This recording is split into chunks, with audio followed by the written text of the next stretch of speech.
Hello, welcome to the Bearded Tits podcast, hosted by me, Jack Perks. Professionally, I'm a wildlife cameraman, but I dabble in podcasting, and each Tuesday we release an episode as I have a chat with scientists, artists, filmmakers, and passionate people all about nature in a light-hearted and certainly not serious way.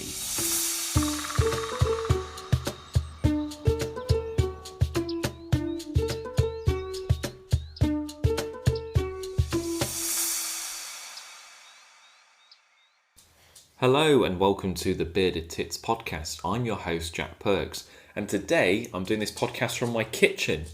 And the reason it's from my kitchen is I'm doing the Big Garden Birdwatch.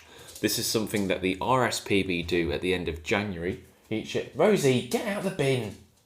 Sorry, that's my puppy trying to get in the bin. You little shit. I feel like the dogs will probably make a few cameos in this episode. It's been going since 1979. And it is a bit of citizen science. So the idea being that you spend an hour looking into your garden and you record all the different bird species that have been seen and how many of those species have been seen. Now it's 2023 when I'm doing this. Last year, 700,000 people took part in it. So this is truly a national pastime almost event in the birding calendar. Now, we've lost around 38 million birds from UK skies in the last 50 years. So these sort of citizen science surveys are incredibly important to tell us what birds are doing well and what birds are not doing well. So it's just gone 8 o'clock. So for the next hour, you're going to join me as we stare out my window and see what comes along. In that time, I'm going to talk about some of the results that the Big Garden Birdwatch has revealed over the years. What birds I've seen in my garden in the past, what are the requirements for the Big Garden Birdwatch, and also how you can encourage birds into your garden. So let's get into today's episode.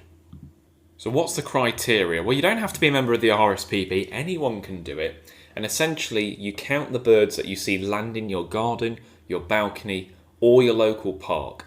I know we all want to count birds that fly over, but don't do that. They have to physically land in your garden.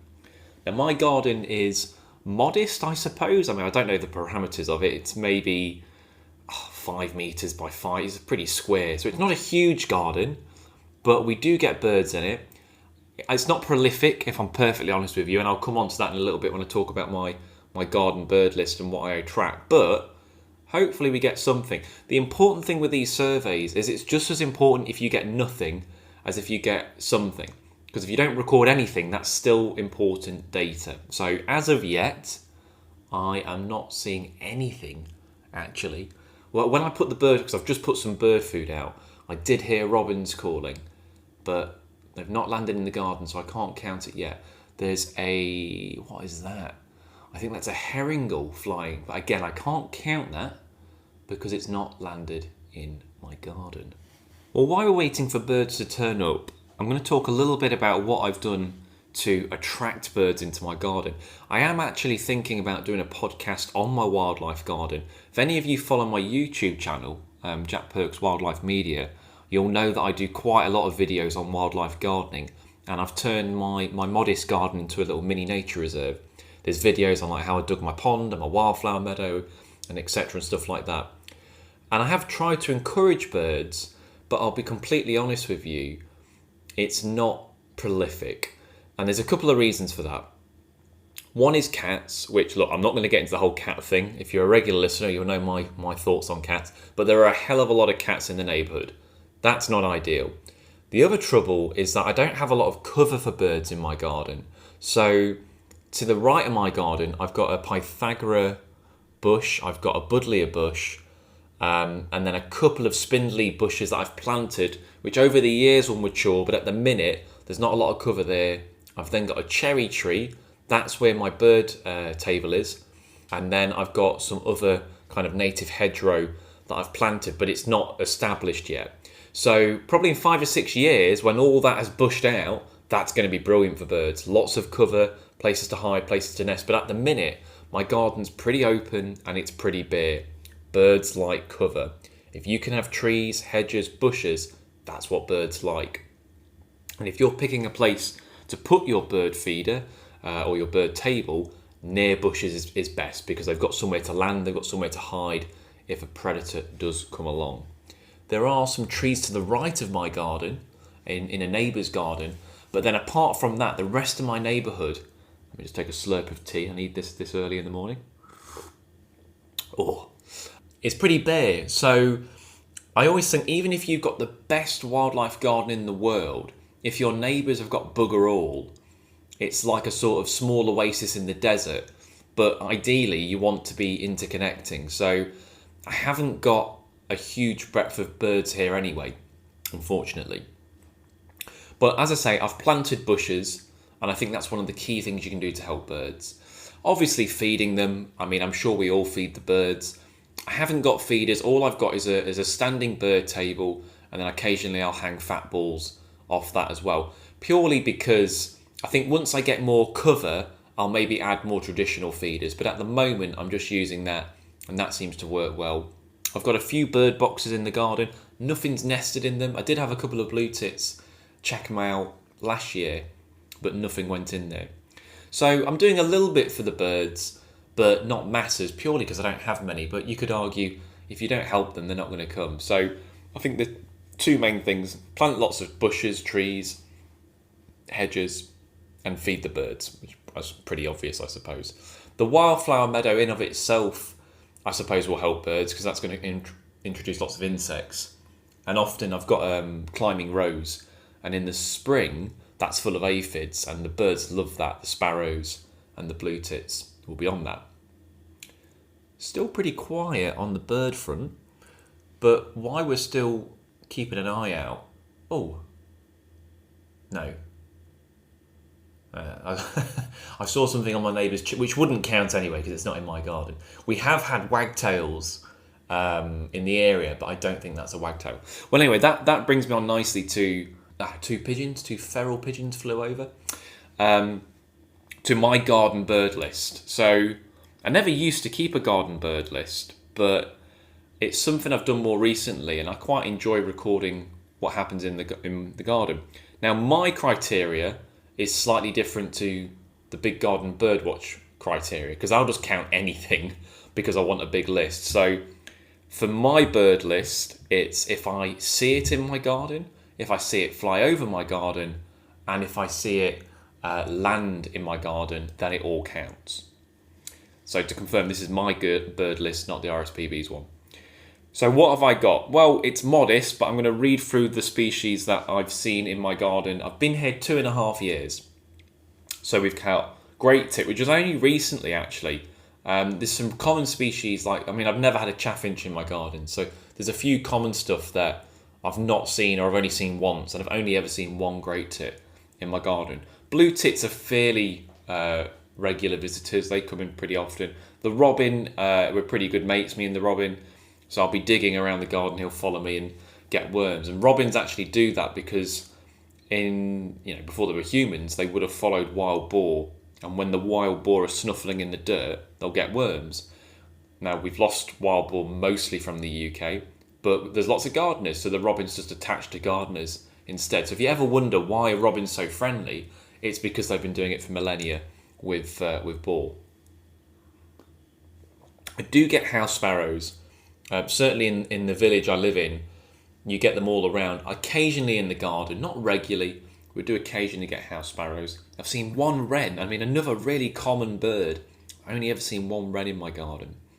Starlings, they do nest in my neighbour's roof, so occasionally see them popping in and out. They will occasionally land in the garden, and they're great mimics.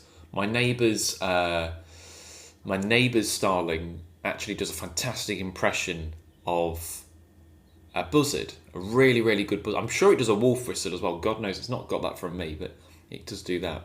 Blackbirds are pretty regular. They were eating my Pythagoras berries the other day. I had three blackbirds on there, and they often come down to the pond to drink as well. I've heard a green woodpecker because I live near some woods not too far from me, but I haven't seen one in the garden. Wood pigeon. Now, if we're going to get any bird in this hour, I'll be amazed if it's not a wood pigeon. And I can actually see one on my neighbour's roof. It's not in my garden, so I'm not counting it yet. But wood pigeons, I mean, a lot of people poo-poo them. And yeah, it's not a kingfisher, but they are pretty birds. And if one lands, I will coo over a wood pigeon because I'd like to get something today. But that's the most common bird probably in my garden. I have seen grey herons fly over. I'll be honest with you, I don't really want them in my garden because I've got a few ponds and they'd have a field day with my fish. So grey herons, they can fly over all they want. Don't want them in the garden. Do get magpies. Had those in the garden. Jackdaws, crows. One of the best birds I've had physically land in the garden is a grey wagtail. And that was last winter. And we had a grey wagtail that visited my pond for a few days. So even though it's called a grey wagtail, they have got hints of yellow on them. Pied wagtail also coming in the winter. Don't land in the garden very often, but I'll see them on the roof. Sparrowhawks, pretty regular flying over. And we get red kites, which in Nottinghamshire are not common, but we are seeing them increasingly more. I'm pretty sure they must be breeding in the county now. One of the lovely things at this time of year in January is I'll let my dogs out at night and you'll hear the tawnies calling. Because I say I'm not too far from some woods, so I'll just let the dogs out and you hear these tawnies. So I counted tawnies. Buzzards occasionally fly over. Black-headed gulls are pretty common. Herring gulls are common. Dunnocks, another bird I would potentially expect today. We do get dunnocks. Collared doves are in the area. Later in the year, there's two birds you sometimes see. Swallows are pretty irregular, but I have seen the odd swallow. The bird we get a lot in the summer is swifts. And I used to live in a bungalow before I lived here, so we obviously didn't get swifts there. But sitting in my garden in the summer, kind of low, warm sun on me, G&T in my hand, and swifts calling above is one of the absolute pleasures. I love that. The sound of swifts is phenomenal. So I have to admit, I really enjoy listening to the swifts when the summer comes. Feral pigeons, I mean, we've seen a couple fly over already. Greylag and Canada geese have flown over. Pheasants, goldfinch. And the other day, I haven't actually added it to my list yet, but got fieldfare fly over the garden when we had the cold snap. So that is my list, which is roughly 20-something birds, something like that. I'm sure many of you at home have probably got a much more impressive list than that. And I would also say the vast majority of those are flyovers. I think this, if I actually did birds that physically landed in my garden, probably only be about 6 species. So my garden is pretty piss poor, for lack of a better word. But let's have a look at last year's results, and that should hopefully give us an idea what this year's Big Garden Birdwatch results will be.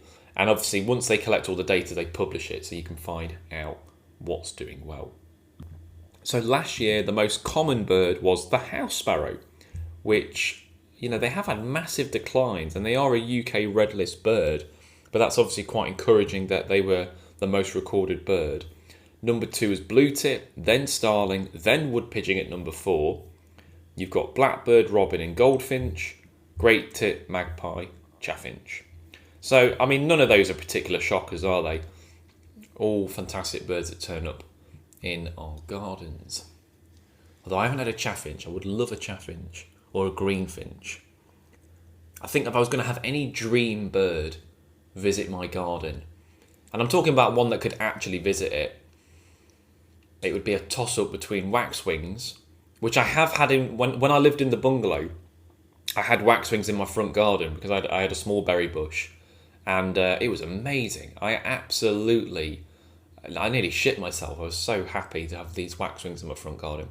The other one I'd absolutely love is bullfinch. I think bullfinch are really underrated.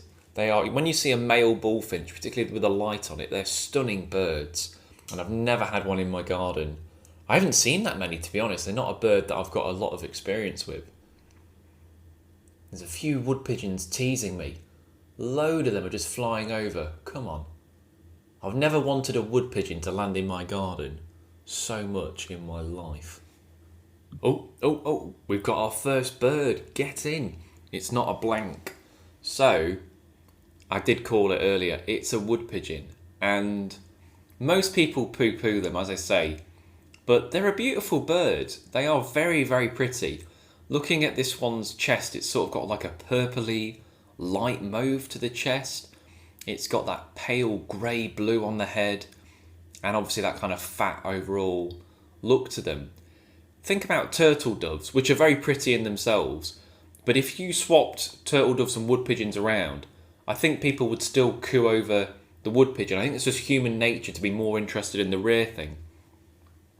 But because we see wood pigeons all over the place, we generally get a bit kind of easy with them. I suppose because they also have the habit of eating all the food. So he's eyeing up. He's not on the table yet. He's just sat on my fence, which I think that counts. But he'll probably polish off most of that food. I mean, they do eat a lot of bird food. If pigeons are a problem, you can get like wire mesh to stop them getting at your bird tables. But I don't mind feeding the wood pigeons. You know, they got to eat as well, haven't they? But that's good. We've got our first bird. I'm pretty happy with that. In terms of what you actually need to do this, I mean, you can take binoculars. It's probably a good excuse to have binoculars just so you can sort of have a good look at the birds. And my dog's pitter-pattering. What's up, Rosie? Oh, you're having a drink. All right. That's good. I'll just pick all the audio of you up. You could bring binoculars, like I say. I don't think you necessarily need it. Depends how big your garden is, I suppose. If your garden's massive, you might need binoculars. I think the best thing is grab yourself a cup of tea, grab yourself a biscuit if you want to be extravagant. Maybe get yourself if you're old school like me, a bird ID book. I mean, I'm not expecting anything to turn up. Oh, what was that? No, they were maybe starlings flying over. Yeah, I'm not expecting anything really weird to turn up. But you can have the bird book. I imagine that the Big Garden Birdwatch is a great way to introduce kids because they haven't got to go anywhere. They haven't got to go somewhere they don't know, and you can kind of get them excited about the garden and about wildlife. So maybe the binoculars are a good idea actually if you want to try and get kids excited about nature. The pigeon's still on the fence. It's not committed to the bird table. It might be because it can see me, and I'm just literally sat at my window, or stood at my window. And he might be a bit like, well, what's Jack doing this morning? He's just been staring at me for 20 minutes. Well, I'm first name terms with this pigeon. We're obviously good friends. Be nice to get one or two more bird species, but you never know. We've got time. We're about half an hour in so far. So we've got another half an hour. If I was going to put a bet on, if I was a betting man, I'd say maybe robin. Might get a robin. And then probably blackbird potentially. But we'll see. So those starlings I saw fly over earlier, they've landed on a neighbour's roof. So I don't know if I can count. I think it has to be a garden. I think I'm right in saying that. But they're just going on the roof tiles and having a mooch around in the moss, so presumably looking for grubs. But it's interesting, isn't it, how you can see birds from your garden, but they don't always land in your garden. So, I mean, these starlings nest less than 10 metres from where I feed the birds, but I don't think I've ever seen starlings actually on my bird feeder, which is weird. We've just got bird number 2, which is blue tits, which is lovely. A pair of blue tits has just flitted by, landed in the tree in my garden. Only briefly, but I'm counting that. Well, it was in my garden, so of course I'm counting it. But yeah, I'm assuming this is the same resident pair. So I see a pair of blue tits fairly regularly, and I'm hoping that they maybe choose to nest in the garden this year. I'm not forced to be the same blue tits, but last year I did have a pair, and they were looking at nest boxes in my garden, but they didn't quite fully commit to one. I'd love to get them nesting in the garden, but as I said earlier, I think until I've got more bushes and trees, just a little bit more cover, I don't think that they're going to nest here. But I've got 3 boxes. I've got one on my coal shed, or it was a coal shed, I just use it to fishing tackle now. I've got one in the actual cherry tree, and I've got one on my house, actually physically on my house. So none of them are in use at the minute. So on 3 birds, 2 species. So that's good. We're getting there. It's not a blank. Well, I tell you what, I was poo-pooing the idea of binoculars, but there's been a couple of times now when I've seen little things fly over and I'm not confident in saying what they were, and actually I regret not having binoculars, so I will take that back. for the Big Garden Birdwatch, bring yourself binoculars, because that could have been a new bird on my list. And I'm pleased to tell you we've got another bird species turn up, which is the collared dove, which I haven't seen for a while. There's a pair of them that hang around here. And again, they're a beautiful bird. Really, really pretty. The interesting thing with collared doves is they weren't really present in the UK prior to the 1950s. They massively expanded their range. I don't know why. I couldn't tell you why they did that, but from the 1950s onwards, they just spread throughout the UK, and you find them everywhere. This is a natural spread, I should say. They just migrated over from Europe, but they're all over the UK now. But interestingly, pre-1950s, collared doves just weren't really a thing, but I do see them. He's just perched on the chimney top at the minute, and hopefully that will fly down into my garden. But they often do. Oh, it's calling.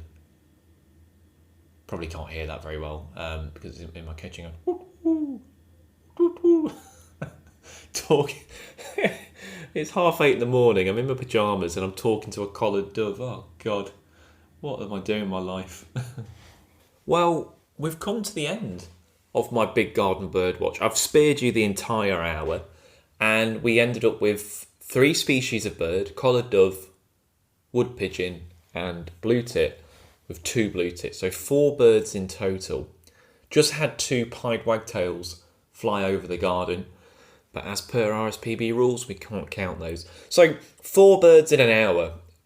On paper doesn't sound that good, but it's all data that will feed back to the RSPB and hopefully be useful for them.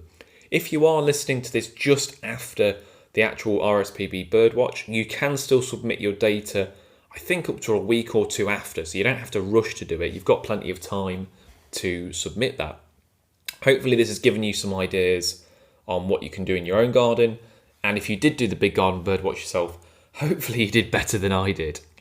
Now, next week we have got Hannah Rudd on the podcast, and we're going to be talking about British seas, threats to British seas, and also her new book, surprisingly called Britain's Living Seas. We also mentioned sharks. She's absolutely mad on sharks. So that's going to be a great episode. As always, if you can support the podcast in any way, we greatly appreciate if you can donate to buymeacoffee.com. There's a link in the description to that, and that's the only way that we raise any money from the podcast. So if you can donate to that, that is greatly appreciated. And if you want to give us a follow on social media, the podcast social media is Twitter @TitBearded and Facebook The Bearded Tits Podcast, and you can follow me on Instagram @FishTwitcher. Hopefully you've enjoyed this one, and I will see you next Tuesday. Cheers.